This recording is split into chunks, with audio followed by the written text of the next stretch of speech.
চলমান উত্তপ্ত পরিস্থিতির মধ্যেই কাশ্মীর সীমান্তে ব্ল্যাকআউট মহড়া চালিয়েছে ভারত পাকিস্তান সীমান্তের ফিরোজপুর সেনানিবাসে এই সামরিক মহড়া দেয় ভারতীয় সেনাবাহিনী। আধা ঘন্টার জন্য চালানো হয় এই ব্ল্যাকআউটের মহড়া। এছাড়া পাকিস্তানের চেনাব নদীর পানির প্রবাহ থামিয়ে দিচ্ছে নয়াদিল্লি। জানা গেছে, এমন পরিস্থিতিতে জাতিসংঘ নিরাপত্তা পরিষদের দ্বারস্থ ইসলামাবাদ। এ সময় বাসিন্দাদের সতর্ক করে আলো নিভিয়ে রাখতে বলা হয় পুরো এলাকায়। যুদ্ধকালীন সময়ে ব্ল্যাকআউট পদ্ধতি বাস্তবায়নের প্রস্তুতি ও কার্যকারিতা নিশ্চিত করাই এই মহড়ার লক্ষ্য বলে জানায় ভারতীয় সেনাবাহিনী। সব আলো নিভিয়ে রেড অ্যালার্ট মোডে সেনাবাহিনীর বিভিন্ন ইউনিট একযোগে মহড়া চালায়। মূলত শত্রুপক্ষের বিমান বা ড্রোন আক্রমণ হলে কিভাবে দ্রুত প্রতিরোধ করা যায় তার প্রস্তুতি এটি। এই ব্ল্যাকআউট মহড়ার সময় নাগরিকদেরও সতর্ক থাকতে বলা হয়েছিল।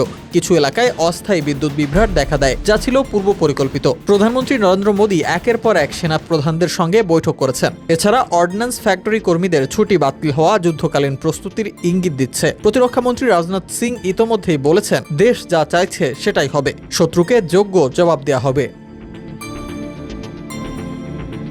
এদিকে বাগলিহার বাঁধের মাধ্যমে পাকিস্তানের চেনাব নদীর পানি প্রবাহ কমিয়ে দিয়েছে ভারত। জানা গেছে, একইভাবে কিষানগঙ্গা বাঁধের মাধ্যমে ঝিলম নদীর পানি প্রবাহ নিয়ন্ত্রণের পরিকল্পনা করছে নয়াদিল্লি। ভারতের সাম্প্রতিক এসব কর্মকাণ্ডকে আগ্রাসী ব্যাখ্যা দিয়ে বিষয়টি জাতিসংঘের নিরাপত্তা পরিষদে তুলতে যাচ্ছে পাকিস্তান। জরুরি বৈঠক আয়োজনের নির্দেশ পেয়েছে জাতিসংঘে নিযুক্ত দেশটির স্থায়ী প্রতিনিধি আসিম ইফতিখার। পাকিস্তানের পররাষ্ট্র মন্ত্রণালয় জানায়, ভারতের সামরিক উস্কানি হামলার পর বক্তব্য ও সিন্ধু চুক্তি লঙ্ঘন সবই নিরাপত্তা পরিষদের আলোচনায় তোলা হবে।